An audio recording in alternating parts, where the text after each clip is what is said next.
Bonjour les enfants. Aujourd'hui, nous allons traduire Le loup et l'agneau, non pas de Jean de La Fontaine, mais d'un autre fabuliste dont s'est inspiré Jean de La Fontaine, Phèdre, qui vécut au 1er siècle de notre ère et qui, comme vous vous en doutez, a écrit en latin. Voilà comment les choses vont se dérouler. Dans une première vidéo, nous allons faire un travail préparatoire, c'est-à-dire que je vais vous faire très brièvement un point grammaire sur les participes, le participe présent et le participe parfait en latin. Pourquoi? Parce qu'on en trouve beaucoup dans le texte. Donc, on le fera en amont. Ceux qui savent déjà ce que c'est, vous pouvez passer à la prochaine vidéo.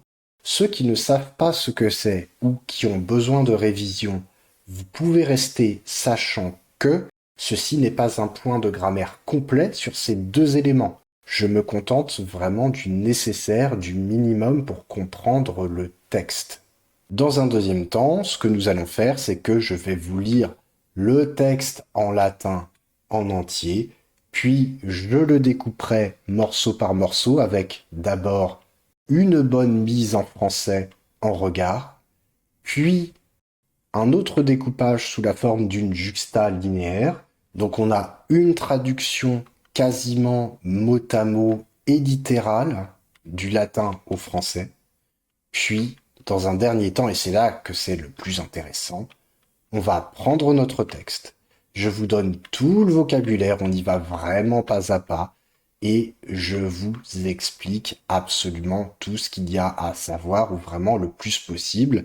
Vous aurez des notes en bas à gauche pour ceux qui ont besoin de suivre.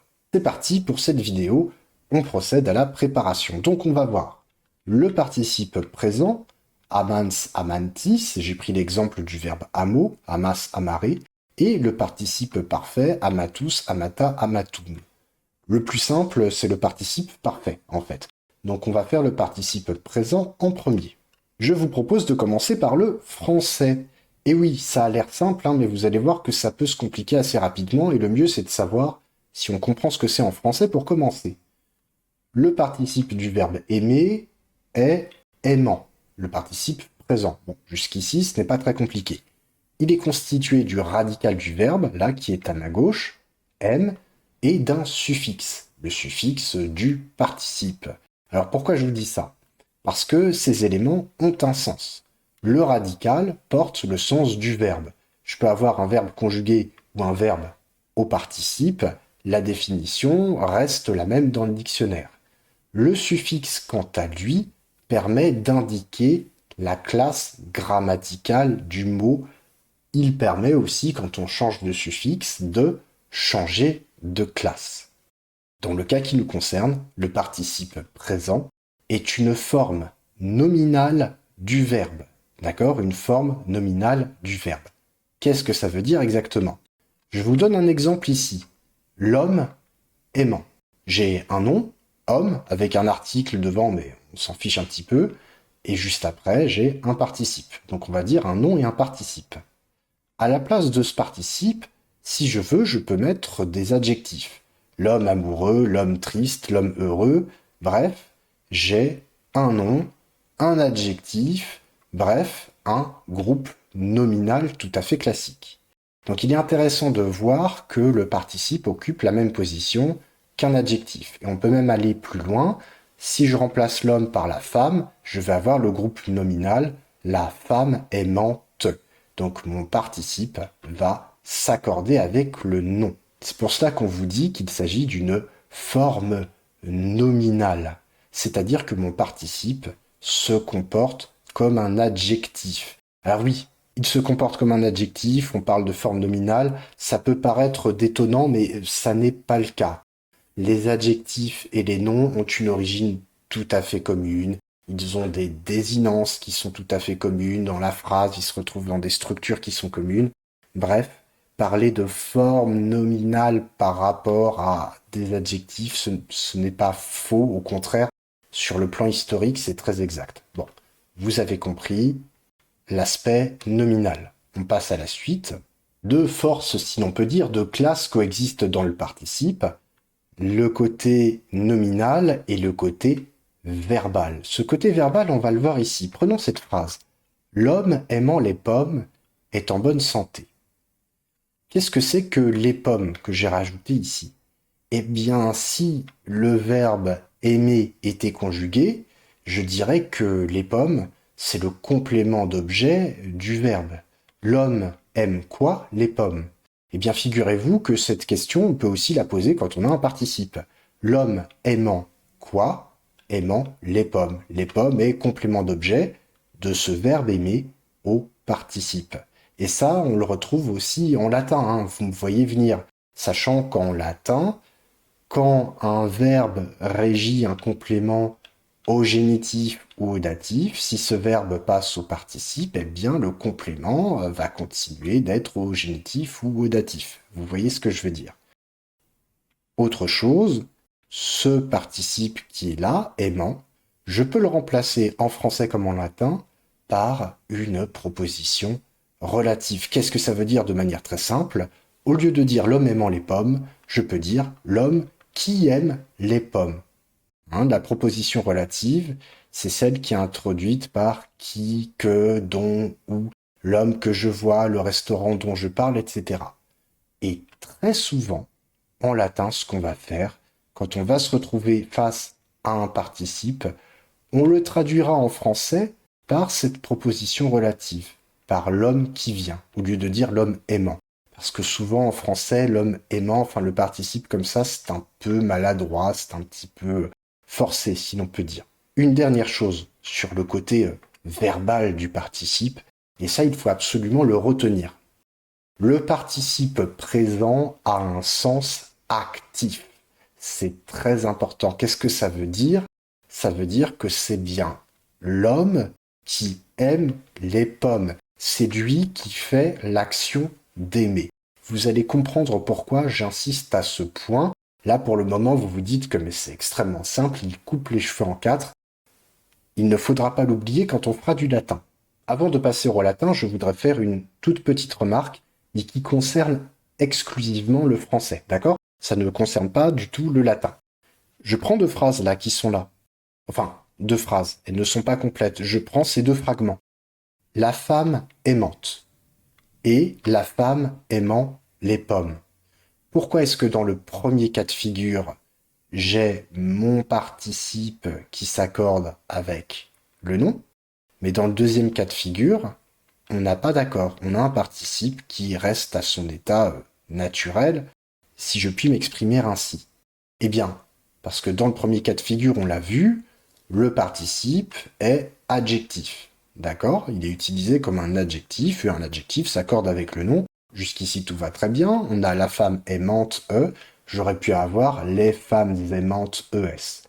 Mais dans le deuxième cas de figure, mon participe aimant régit un complément. Les pommes aimant quoi? Les pommes, complément d'objet de aimant. Et puisque le participe est employé de manière verbale, si je puis m'exprimer ainsi, puisqu'on voit que c'est bien un verbe ici, eh bien, il ne va pas changer. Il va rester invariable. Pourquoi est-ce qu'il reste invariable? Parce que ce E-là que j'ajoute caractérise l'adjectif, caractérise les noms, alors que là, mon participe est clairement employé comme un verbe, ok?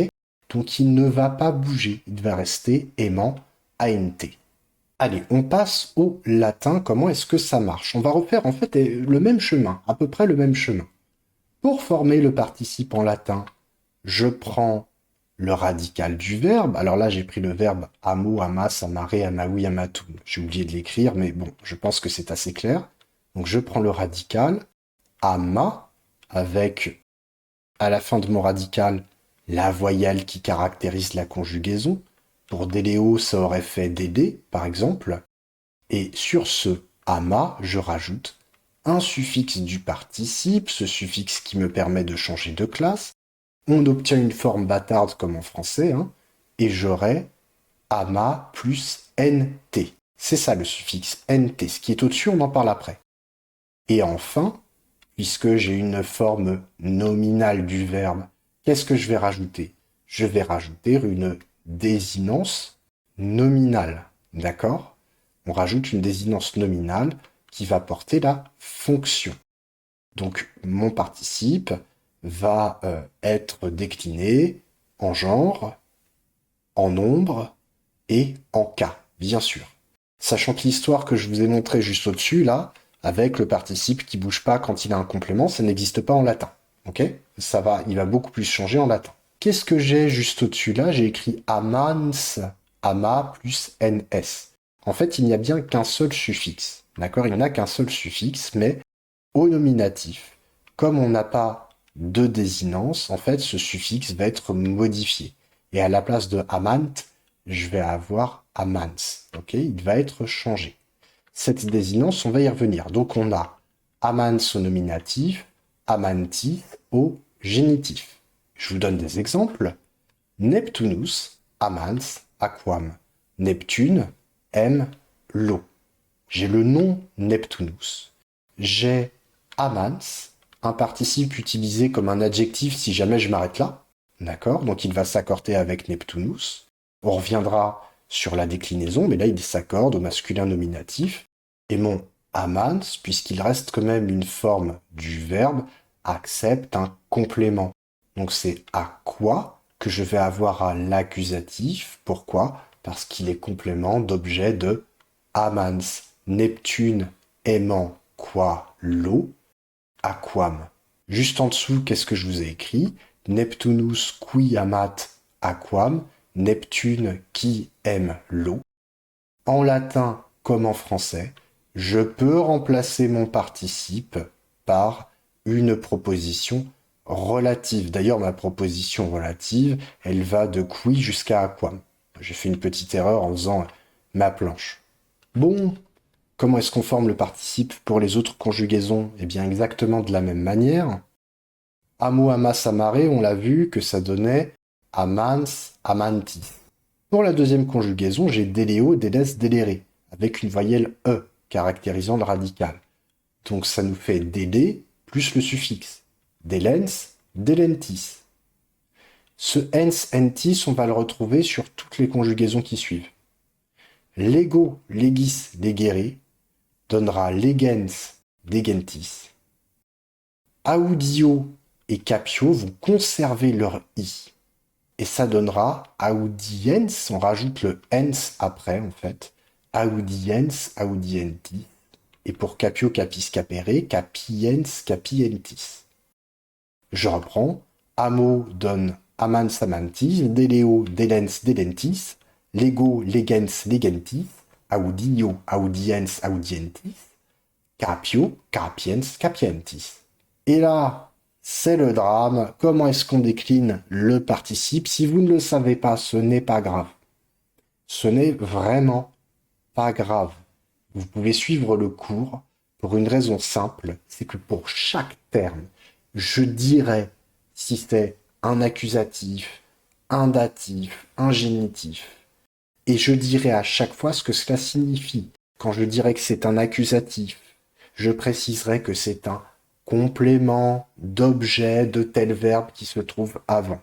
Ici, je vous indique, tant mieux pour ceux qui le savent déjà, je vous indique que le participe se décline comme les adjectifs de deuxième classe. Vous irez regarder dans votre grammaire. Il me semble que dans la carte Grimal, c'est la déclinaison de prudens, prudentis. Ce sont ces adjectifs qui se finissent par deux consonnes. Alors, qu'est-ce que ça donne dans la pratique, hein, si je veux dire en latin « Je vois Neptune aimant », phrase uniquement faite pour travailler les déclinaisons, n'est-ce pas? Video Neptunum, Neptunum est à l'accusatif complément d'objet de video, hein, je vois quoi Neptune?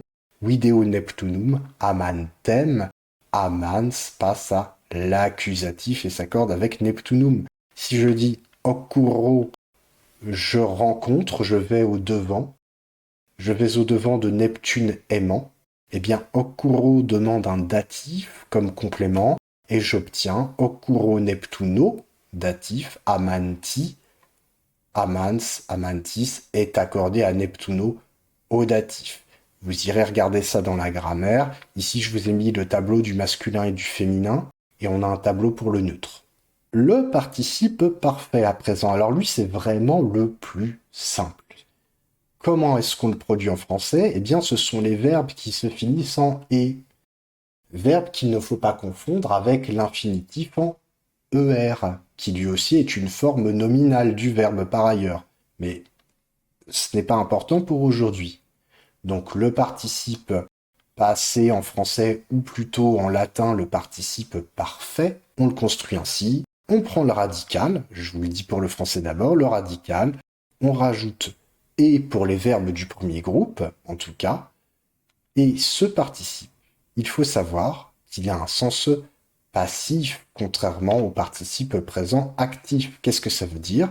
Je vous donne un exemple en dessous. Neptune, aimé par une déesse, ne s'en souciait guère. Neptune est aimé par une déesse. Ce n'est pas lui qui aime, ce n'est pas lui qui est agissant. Certes, il est sujet dans la phrase. D'accord? Grammaticalement, il est sujet. Mais ce n'est pas lui qui est agissant. Qui est-ce qui est agissant? C'est la déesse qui se trouve dans ce groupe-là, prépositionnel par une déesse. Ce groupe, qui est construit avec par et un groupe nominal par une déesse, c'est ce qu'on appelle le complément d'agent. C'est ce personnage-là qui agit. Alors en latin, qu'est-ce que ça donne? En latin, on prend notre verbe amo, amas, amare, amavi, amatum, on prend le supin, amatum, et qu'est-ce qu'on fait? On enlève le à la fin, on obtient amat, et puis on lui rajoute les désinences des adjectifs de première classe.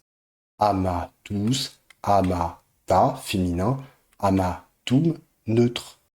Par exemple, dominus amatus, rosa amata, templum amatum. C'est un petit peu plus simple que le participe présent, je vous l'accorde. Passons aux exemples en latin. Je reprends mon fragment ici. Neptune, aimé par une déesse, etc., etc. En latin, ça donne Neptunus, Neptune, aimé, amatus, par une déesse, ab dea. Mon complément d'agent en latin, je le construis ainsi, avec la préposition ab suivi d'un ablatif. D'accord? Ab plus un ablatif. Je vous précise une chose, cette construction vaut pour les êtres animés, les agents qui sont animés. Alors en principe, un agent, c'est censé être animé. Quand on parle d'un objet, quand on a un nom d'objet, un nom de chose, on enlève le ab. On n'a plus de ab. Si vous n'avez pas tout retenu, ce n'est pas bien grave. On va le revoir dans le cours qui suit. Je vais vous le rappeler en permanence.